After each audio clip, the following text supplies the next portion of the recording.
বন্ধুরা, আমরা কিন্তু জানুয়ারি মাসের একদম শেষ লগ্নে দাঁড়িয়ে আছি।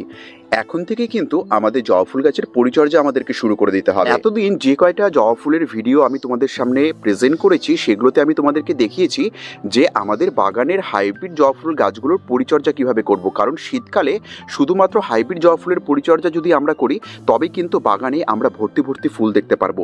কারণ এই সময় আমাদের যতগুলো দেশি জবা ফুলের গাছগুলো আছে, সেগুলো কিন্তু ডরমেন্ট পিরিয়ডে থাকে। এই দেশি জবা ফুলের গাছগুলো ডরমেন্সিতে থাকলেও কিন্তু অল্প বিস্তর করে ফুল আমাদেরকে প্রত্যেক দিন প্রদান করতে থাকে, এবং কিছু গাছই থাকে যেগুলো সম্পূর্ণভাবে কিন্তু ডরমেন্সি পিরিয়ডে পদার্পণ করে যায়।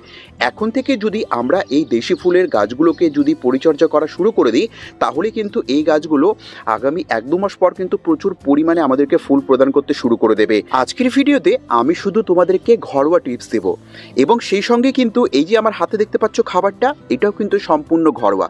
আমাদের রান্নাঘরে রাখা কিছু উপকরণকে ব্যবহার করে কিন্তু আমরা জবা গাছের বুস্ট আপ করতে পারি। কারণ এখন বুস্ট আপের সময় কিন্তু জবা গাছের দরকার নাইট্রোজেন, ক্যালসিয়াম। এই দুটো খাবারের ঘাটতি যদি আমরা পূরণ করতে পারি, তাহলে কিন্তু গাছ তত্তরিয়ে বড় হবে এবং আগামী 2-3 মাস পর প্রচুর পরিমাণে কিন্তু আমাদেরকে ফুল প্রদান করবে। এই যে খাবারটা দেখতে পাচ্ছ, এই ঘরোয়া খাবার আমরা কিভাবে তৈরি করব, কোন কোন উপকরণকে মেশাবো এবং সেই সঙ্গে কোন কোন পরিচর্যাগুলোকে ফলো করব, যাতে গাছ আমাদের আগামী কয়েক মাস পর ডরমেন্সি পিরিয়ড থেকে বের হয়ে প্রচুর পরিমাণে ফুল প্রদান করে, সেই তথ্যগুলো সম্পূর্ণভাবে জানতে এবং বুঝতে হতে গেলে কিন্তু তোমাদেরকে এই ভিডিওটা একদম সম্পূর্ণ মনোযোগ সহকারে দেখতে হবে, কোনো স্কিপ করা চলবে না।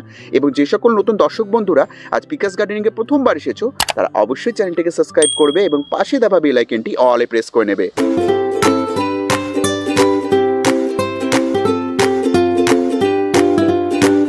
এটা কিন্তু আমার একটা দেশি জবা ফুলের গাছ, যেটা একটা কিন্তু দেখো 6 ইঞ্চির পাত্রের মধ্যে বসানো আছে, এবং গাছ কিন্তু যথেষ্টভাবে গ্রো নিয়েছে এবং গাছের বৃদ্ধি কিন্তু যথেষ্টভাবে হয়েছে। গাছ কিন্তু এই ছোট পাত্রের মধ্যে নিজেকে খুব ভালোভাবে গ্রো করেছে।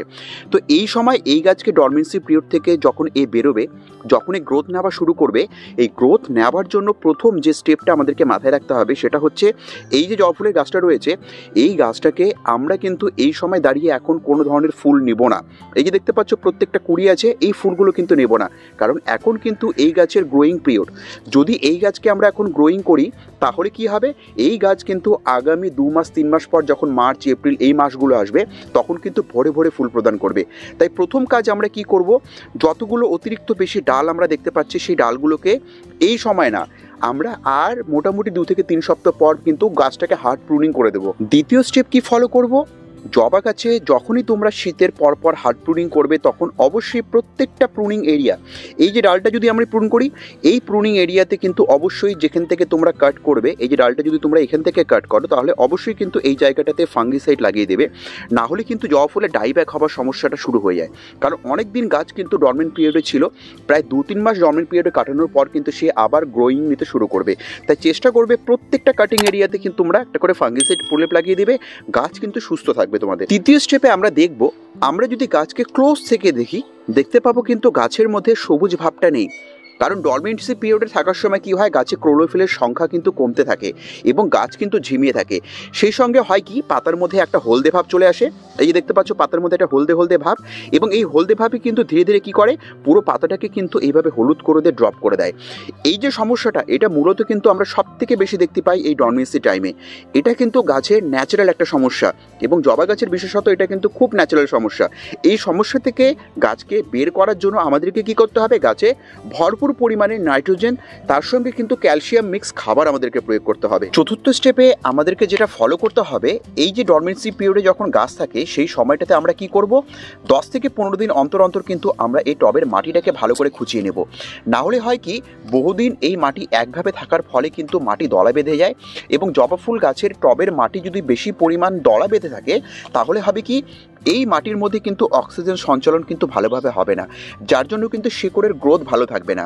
আমি বরাবরই কিন্তু ভিডিওতে বলি তোমাদেরকে যে মাটি তোমাদেরকে খুঁচিয়ে নিতে হবে। তার ফলাফল কি, যদি মাটি আমরা ভালোভাবে খুঁচিয়ে নিই, তাহলে দেখতে পাবো, দেখো আমি যখন একটু এটাকে খুঁজে নিলাম, দেখো সূক্ষ্ম সূক্ষ্ম শিকড়গুলো কিন্তু বেরিয়ে আসলো। এর মানে বুঝতে হবে যে আমার শিকড়ের গ্রোথ কিন্তু গাছে খুব ভালো পরিমাণে আছে, যেই জন্য আমি গাছের ডেভেলপমেন্ট দেখতে পাচ্ছি। এই শিকড়গুলো যদি বেরিয়ে আসতে থাকে তোমাদের সূক্ষ্ম শিকড়গুলো, এটাতে ঘাবড়ানোর কোনো ব্যাপার নেই। যত এই সূক্ষ্ম শিকড়গুলো কাটা পড়বে তত বেশি এরা কিন্তু আরও গ্রো হতে থাকবে। চেষ্টা করবে 10 থেকে 15 দিন অন্তর অন্তর টবের মাটিটাকে ভালো করে খুঁচিয়ে নেবার। সর্বশেষ পদক্ষেপে আমরা কি দেখব? আমরা দেখব গাছকে কোন ধরনের ঘরোয়া খাবার প্রয়োগ করলে পরে গাছের যেমন গ্রোথ আসবে, তেমনই গাছের স্টেম মোটা হবে, গাছের মধ্যে তার এনার্জি বুস্ট আপ হবে এবং গাছ আগামী মাসের জন্য নিজেকে প্রিপেয়ার করবে প্রচুর পরিমাণে ফুল প্রদান করার জন্য। এই যে তরল খাবারটা তোমরা দেখতে পাচ্ছ, এই একটা খাবারের প্রয়োগে কিন্তু গাছের এই সমস্ত প্রবলেমস থেকে যেমন গাছকে আমরা রক্ষা করতে পারবো, তেমনই কিন্তু এই খাবারের ঘাটতিগুলো গাছের মধ্যে পূরণ করতে পারবো।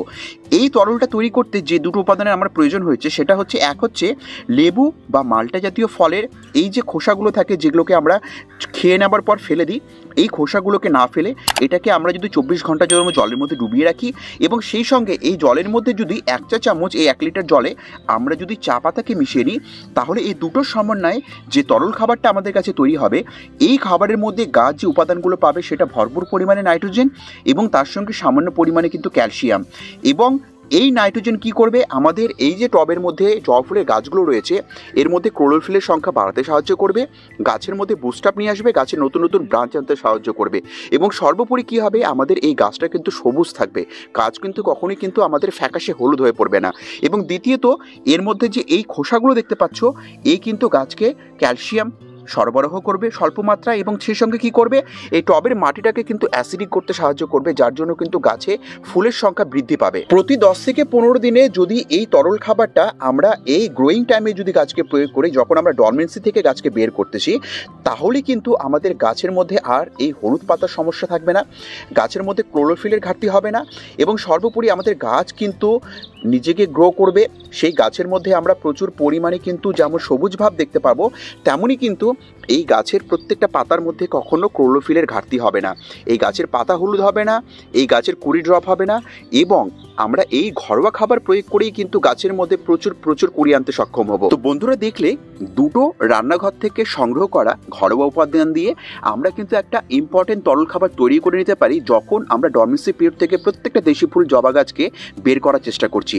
এবং সেই সঙ্গে যে কয়েকটা ঘরোয়া টিপস আমি তোমাদেরকে এই ভিডিওতে বললাম, সেগুলো এই সময় যদি ফলো করো, তাহলে প্রত্যেকটা দেশি জবা ফুলের গাছ কিন্তু আগামী দিনগুলোতে একটা দুটো ফুল নয়, প্রচুর পরিমাণে ফুল তোমাদেরকে প্রদান করবে, সেই সঙ্গে গাছ কিন্তু নিজেকে খুব দ্রুত হারে কিন্তু বৃদ্ধি করতে পারবে। তো বন্ধুরা, এটি ছিল আজকের ভিডিও। আশা করছি ভিডিওটা তোমাদের খুব ভালো লেগেছে এবং এতক্ষণ ধরে ধৈর্য দিয়ে ভিডিওটাকে দেখার জন্য তোমাদেরকে অশেষ ধন্যবাদ। এইভাবে আমাদের ভিডিওগুলো দেখতে থাকো, এইভাবে পিকাস গার্ডেনিংকে নিজেদের ভালোবাসা দিতে থাকো।